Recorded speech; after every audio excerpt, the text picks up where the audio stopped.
Good evening, everybody. Steve Kerr won the press conference today. By that we mean this guy pretty charming. Knows how to handle a room. There he is with General Manager Bob Myers, the man who actually made the decision. Owner Joe Lacob just sat in the crowd there for a while today and let Kerr just kind of do his thing. This guy, by now, you know the story. He's got a 5-year, $25 million contract. He was an ex-player. He's never coached before. And we spoke with him today. All right, Steve, let's start with the obvious first one. Why do you think Joe was so enamored with you and said, I got to get Kerr?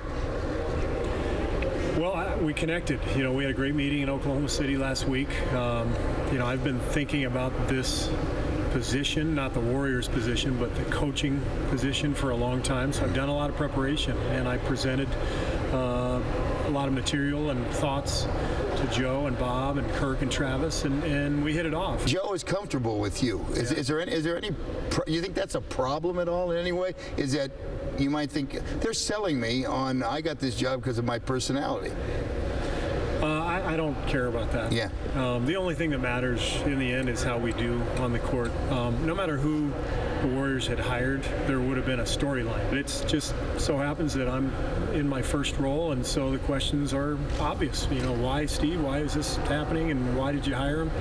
In the end, none of that matters. What matters is how we perform on the court, not just next year, but over the next 5 and beyond, and that's going to be the focus for us. Put on your analyst hat for a moment. From a distance, could you see why Jackson is no longer coaching?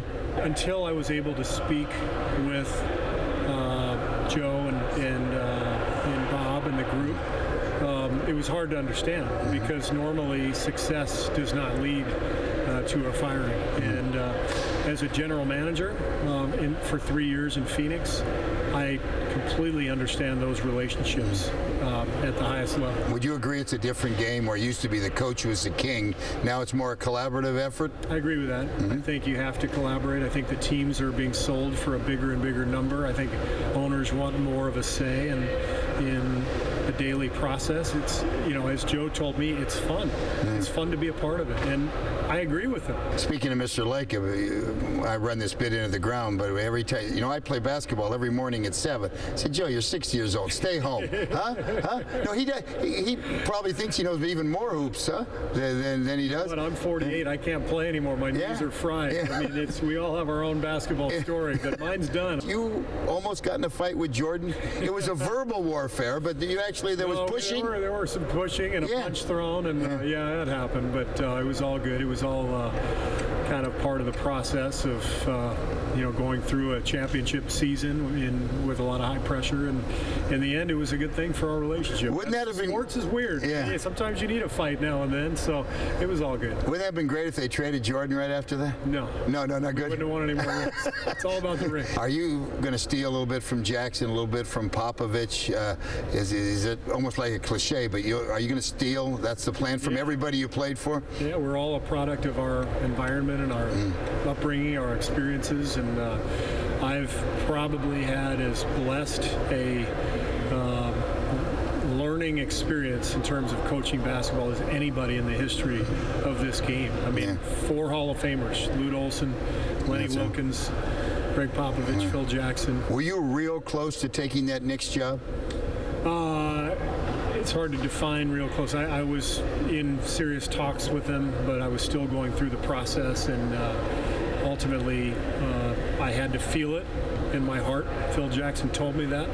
He wanted me to get to that point, and I felt it here. How much, everybody says California kid, California kid. Did the New York and everything that goes with that job not scare you off, but it make you think twice? I love New York. You do, though? I do. I enjoy the city. I've always wanted to be there and live there at some point in my life.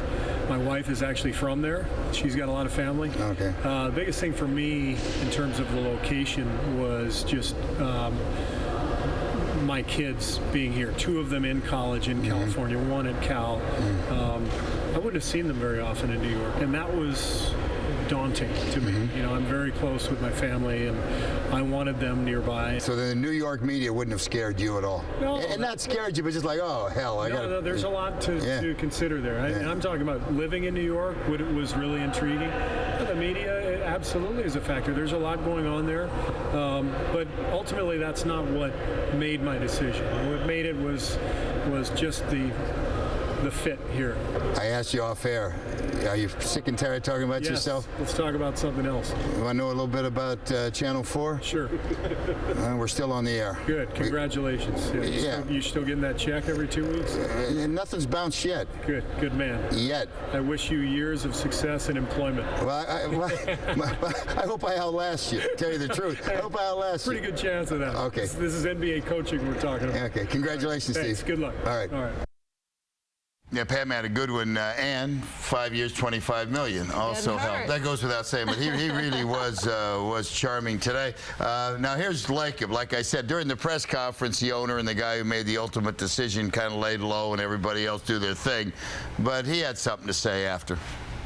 We believe he has all the attributes to succeed. We think he's prepared to succeed, and I don't think we could have picked a better person. I think he's going to be spectacular, and we're in it for the long haul with him and with this team and this organization. And let's take it forward and see what we can do.